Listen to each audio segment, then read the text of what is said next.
recycling is so very important. It's just a pleasure to have you on the show to talk about recycling. Yes, yeah, I think it's a very important issue, and we need to have a... You're not the recycling guy. Oh, yeah, well, I'm cycling. But, recycling, ties into one big of the green basket. First you cycle, and then later on, you recycle. Exactly. And then recycle. Welcome to Progressive Soup. My name is David Stevenson. Tonight's guest is Joe Diomede, who began a journey around the world on a motorcycle. And something happened along the way, and I'm going to let him, first of all, introduce himself, and then we'll talk about how it began and how it continued and what brought him to where he is now. Joe. David, thank you. Who are you? Who is Joe Diomede? Who is Joe Diomede? Well, Joe Diomede, I began, like you said, on a motorcycle when I graduated the City University of New York, Lehman College, back in 1983. So that's... a merman I should turn to be, for Hendrix fans. Yes. Funny enough, my wife is born on the day Jimi Hendrix died. Funny that you mentioned Hendrix. The exact day, 1970, August. September 18th. September 18th, 1970. Yeah, excellent. Sorry, Angie, I just gave away your age. Good for him. No. So, but anyway, yes, I started on my motorcycle. I took off to go across America. Me and a college buddy said, let's cross America. So we watched Easy Rider a few times, a few beers. We sort of try not to look at the ending too much. Yeah. It seemed pretty easy up until the latter stages. Right, and we were like, okay, look, we could do the cool part. So we went across America, and I was hooked. Gary had a great time. We both had a great time. But something, David, just hooked me in, and I wanted to explore more. So I came back from that trip after we thought we were maybe going to live in California, but that didn't work out. But that was cool. We crossed America, and we came back, and that was it. I was doing it again. And I did it again. And on that second journey, being alone, I was able to go left. I was able to go right. I was able to stop. I was able to camp out in a farmer's back garden if I wanted, stay in a Motel 6, whatever I wanted to do. Excellent flexibility. Yeah, exactly. I mean, and the year before was fine, but this year it was just mine. And I just was going across, 22 years old, second trip across America on a motorcycle, solo, boy from the Bronx, taking in the beauty of America, and just as it came. But it was the beauty of America that awakened my want to travel, but the synchronous moments, when I needed something, or I felt down in a way, or I was like, I just wanted something, whatever. If it was petrol for my gas tank, gas for my gas tank, or a farmer would come by and say... I sense a little bit of the European there when you say petrol. My wife is English. Yes, okay. Yeah. So we are based in France right now, and I split my time between here and there, spending maybe a little bit more time there. And a quick shout out to both of our dear friend Dan Lanzalotta, who's been a friend of the show and been on a couple of times. Danny, how are you, Dan? Hey, Dan. And we see Danny's his part of the world on the coast in Biarritz. There, we stop by once in a while to see. Danny has some of his family out there, so we visit. And so the journey that brought me to France and took me out of the American soil of traveling was all these synchronous moments, and I couldn't shy away from them. They were just coming so thick and fast because I gave myself time, David. I wasn't, when I was traveling, it was true open-ended travel. I didn't have a job I was going back to. My friends were getting jobs and starting to get apartments, whereas I didn't. I just left it. My mom said, well, you have a house to come back to. And so I took that and I said, okay, cool, I'm going to use that for a couple of years and see what happens. And a few instances I just couldn't believe how synchronous they were. And the one thing on my second trip going across America, I had met this motorcyclist in the Georgian Bay in Ontario, and we were tucked into the front of the ferry as all the motorcycles are, and on the way out we were leaving, and he said, hey, where are you headed? I said, well, I'm going towards Sault Ste. Marie, Michigan. He goes, well, I'm going to the other side. I'm stopping on the Canadian side of the border, but I'm stopping at my grandparents' house for a meal. Yeah. And, being on the road already for a week, a home-cooked meal, it sounded like a good invitation. I said, yes, I'll take you up on that. Yeah, it's even better than the diners that we hear about on TV shows. Oh, yes. A home-cooked meal by Grandma and Grandpa was very good. And his name happened to be Frank Westalaken. He was a policeman from Ontario, and he gave me a nice firm handshake when he introduced himself. Hi, I'm Frank Westalaken. So it really stuck in my mind. Frank Westalaken. We introduce ourselves in the East Coast. Hi, I'm Joe. And so there I was sitting in this lovely house having a meal, and Grandmother went on to tell me that Frank's brother and friend had just passed a house going across Canada on a motorcycle, and I was intrigued. I said, what kind of motorcycles? And she told me a BSA and a Kawasaki, and they were going across Canada to Vancouver, and I just said, it'll be great. So that was that, and I was going across America on my own, loving it. By the time I got to the West Coast, a few weeks later, a few thousand miles, 3,000 miles or so, I was just feeling like, I wouldn't mind sharing a tent and sharing a bit of the road now with another motorcyclist, because I really didn't hook up with anybody along the way. Frank being the only one I really hooked up with for that brief, 50 miles to his grandmother's house in Ontario, in Oregon, in a small village. I just sort of pull into a Dairy Queen, sitting down, having an ice cream. Had a conversation with this woman, walked out, got on my motorcycle, heading down the road, and I passed the gas station, and I zipped into a U-turn. I said, I'm going to pull into this gas station and get some gas. So I turned around, came in, and as I was just about to kick my motorcycle to life and I was just pulling out, I hear 2 motorcycle engines. So I wait, and I said, let me see, maybe it's just locals for a ride. No, loaded bikes. Interesting.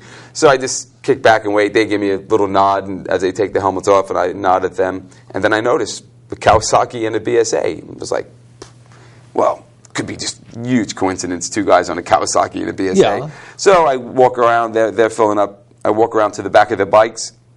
Ontario license plates. So I was like, okay. I walked over to the guy on the Kawasaki and I introduced myself. I said, hi, I'm Joe. Are you John? And he looked and he said, yeah. I said, remembering Frank's handshake, I said, John Westalaken? And he was like, yes, I am John Westalaken. Do I know you?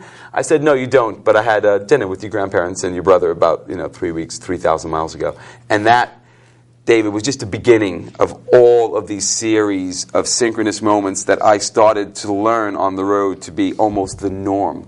And I got sucked into that world of openness and beauty and just realizing there's so much more out here, that magical little meeting there. A lot of magical moments. And it is, in fact, a small world, according to the song, and I guess it's true. It's very true. If you go out of your way to allow it to be a small world. If you reach out with a handshake or whatever to people that you run into and find that, my God, you have something in common with them, or you know somebody that they know, or you know some fact that they know, or there's some connectivity. There is a connectivity. And people say, serendipity. Serendipity is sort of a knack for finding or a knack to finding situations that work. It's more a skill than a happenstance. It's more a skill, whereas I think that synchronicity just adds that magical touch, that there's hope, there's something bigger, larger out there than us.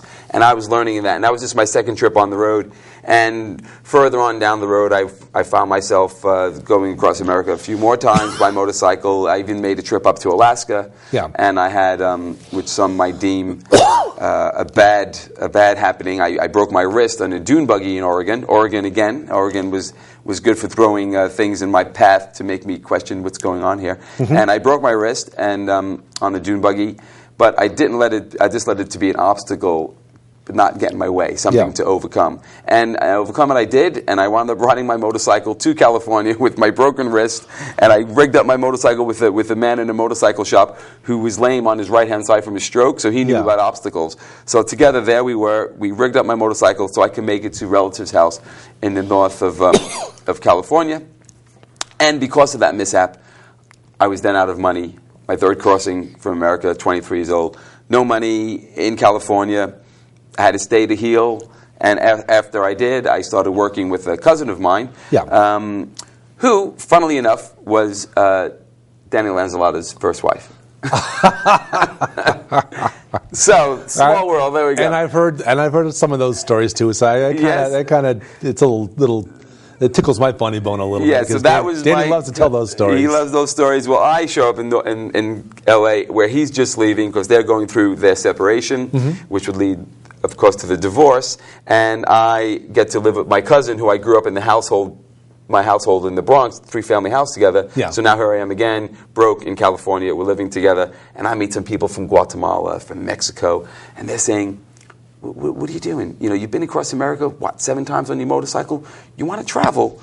Go on, go down. Come you on, speak do some Spanish? real traveling. Yeah, exactly. Get down to Mexico. Go to Guatemala. So this is 86. Yeah. I said, okay. So I saved enough money working in my record shop down there, and I shot down to Mexico and Guatemala. And then, David, I met travelers. Whereas I was always going back to New York, and my friends are looking at me like, Joe, what are you doing? Get your job. Park your motorcycle, get a job. And I was like, no, I want to travel. There's something that I just want to see more of this world, more of myself. And in Mexico and Guatemala, I met people on the road for 2 years, 3 years, who was working in a ski resort in the winters, and then teaching English, and I was like, whoa, okay. And I wound up 10 months later, because of a conversation in a bar in Guatemala about teaching English in Japan, I wound up in Japan. And that is where my motorcycle gave way to bicycle. Yeah, well, why? I've never seen people generally go from one to the other, or the other to the one. Usually it's, you have the aficionado of the motorcycle and the aficionado of the bicycle.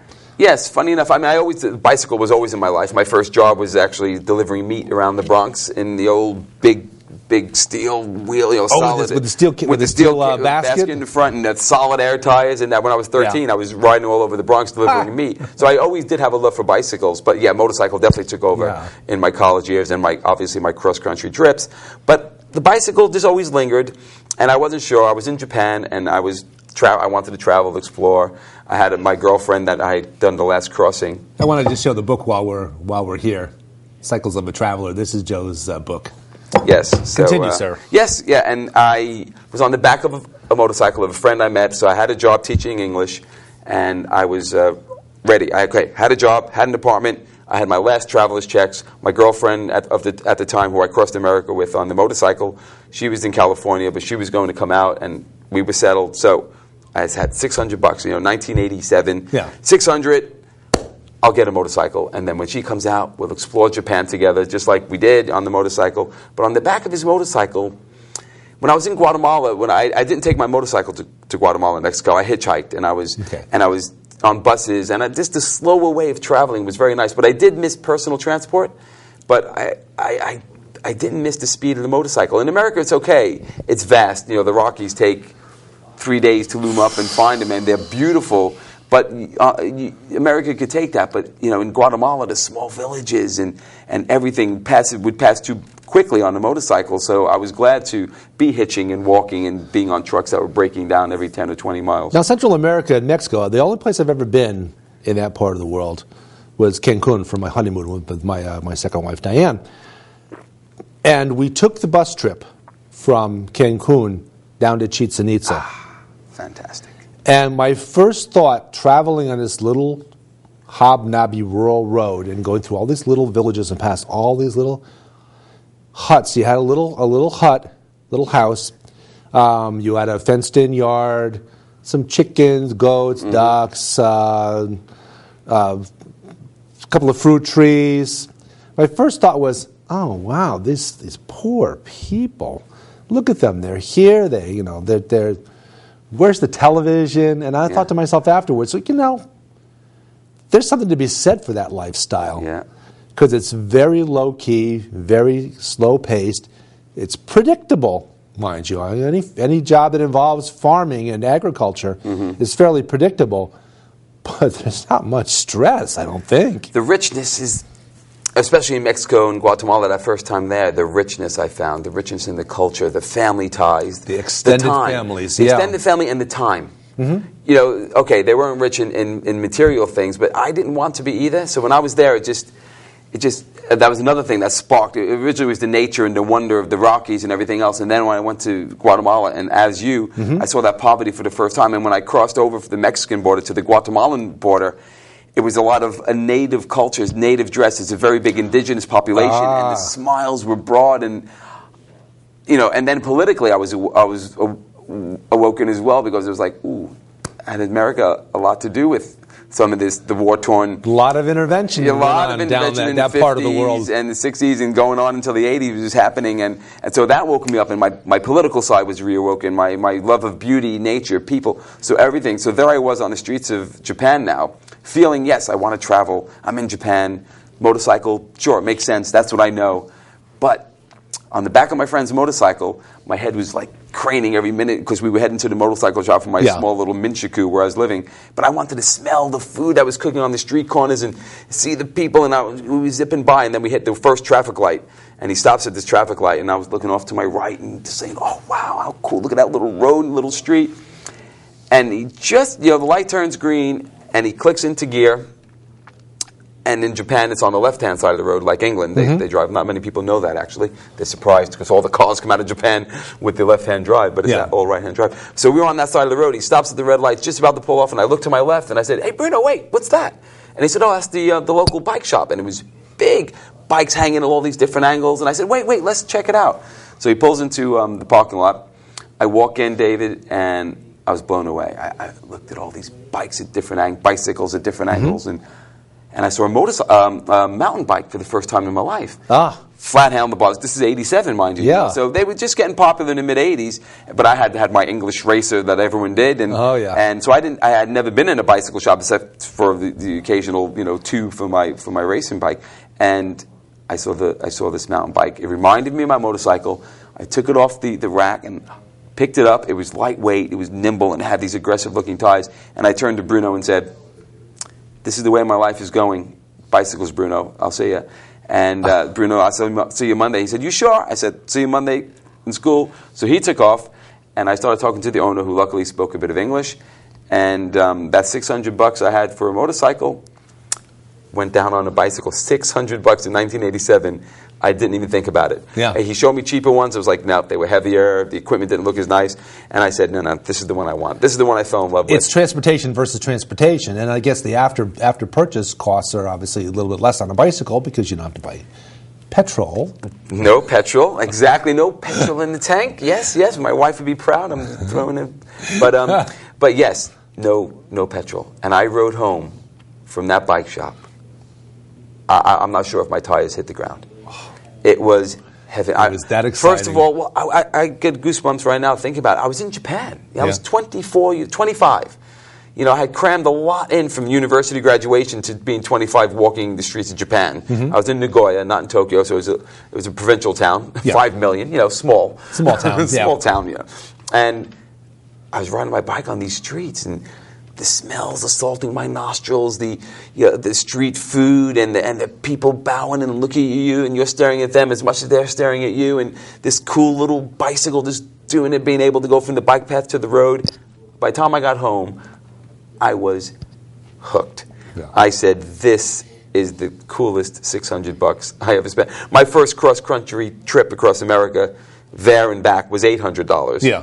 So 3-4 years later, $600 was a lot to throw down. But again, like I said, I had the apartment and the place to live and the job. You were fortunate enough to have that home to come home to. Yes. When the time was right. Right. So Noemi, waiting for the hum of the motorcycle as I drove up to our little Minshiku to say, okay, Noemi, I got our motorcycle. You're going to do some traveling on. I said, I got a bicycle, Noemi. And she's like, great, where do I sit? I said, on your bicycle? And she got sucked into the bicycling world, and she wound up traveling later on in New Zealand on her bike and had done some trips, and I was the hooked cyclist. What other countries have you been to on presumably bicycle, because you say you left the motorcycle behind? So I left the motorcycle behind, so I well and truly had started becoming the traveler I envisioned myself being on my second trip across America. So now I was in Japan, and my girlfriend and I broke up there amicably. Yeah. I was young, and we were both young, and just weren't sure what we wanted to do. So she went her way, I went mine, and I cycled then through Australia, down into Tasmania, into New Zealand, where I did meet up with Noemi again, and we cycled for a while together. And then she headed off on her own journey, and her bike went home, and I continued from New Zealand back to Australia, where I found some work. into Southeast Asia, where I met a friend after staying in Australia for 6 or so months, and a friend from Japan who I met through the biking world. And we cycled up through Southeast Asia together, up into India, and Nepal into India, and then I... up into the Himalayas. Into the Himalaya. Fantastic. Oh, my gosh. And now, those synchronous moments have becoming thick and fast, because, again, it was still open-ended travel. So from 21 years old, now I'm 27, after a year and a half in Japan and a year and a half in Australia and New Zealand, cycling and working. So, these are the norm now. Life is a magical feast of cultures, of exploration. And I'm away from home now on this journey nearly 3.5 years. And we're up in northern India meeting sadhus and having all of these incredible moments of synchronicity. But I'm starting to unravel a bit. Just that tiny little bit, When you say unravel, do you mean you're getting a sense of longing for home, perhaps? Longing of home, or just maybe a bit of like, ooh, am I going to be able to go back to my old life? Do I want to go back to my old life? What is my old life? Because it wasn't like I was the corporate dropout. That's something different. If I worked 10 years and I know I left that behind. There were everybody else's norm was what you hadn't experienced. Right, I hadn't experienced that workaday world. I started traveling from the get-go from university, and every penny I made was to travel more. So there I was, and I started to unravel, and I met the people I needed to say, you got to go home. Maybe go home and familiar backdrop, and we did. I wound up going home, but David, it wasn't over. I wound up I stayed there for a year, and I worked in the bicycle industry. I got a job in a bicycle shop and explored my vehicle on a different level. I started fixing them, selling them. Till this day, I own a small bicycle shop in England, and I owned one in Ireland, as I lived in Ireland for 2 years with my wife and family as well. I have a boy and a girl who are also 11 and 7, 2 bicycle nuts. I don't know how that happened. Yeah. And I explored Europe for a year, and that was fantastic, meeting, my culture, where I came from. And the first time I stepped foot in Europe, I was like, this feels familiar. I've never been here, but this feels like home.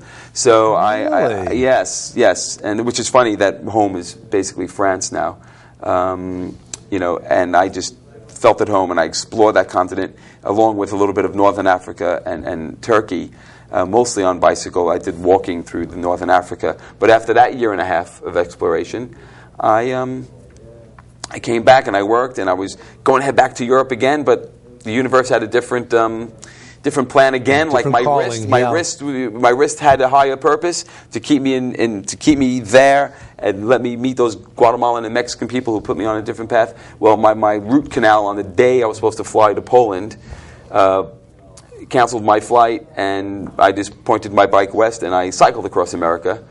And when I got to California, I talked a friend into leaving his job, and we made another left, and cycled down to Panama together. So I re-explored all of those places I had explored nearly a decade before by motorcycle. I explored them as an older, to compare and as a 10-year older person with a whole different view of life and its complexities. And there I was on the way, and I headed from we cycled all the way down to Panama, took a boat into Colombia. And now, do you speak any or all of those languages, or if not, how did you manage? I speak Spanish. I took Spanish in school, so I spoke it to a decent level at the time, and then I would sit and learn. I'm not a linguist, unfortunately. I grew up in a household where my grandparents spoke Italian, but we never learned it. It was at the time, speak English, you're in America. David, it's one of the things. So many families, my second wife, Diane's family, same thing. They came over here, and they discouraged the kids from learning Slovak. Yeah.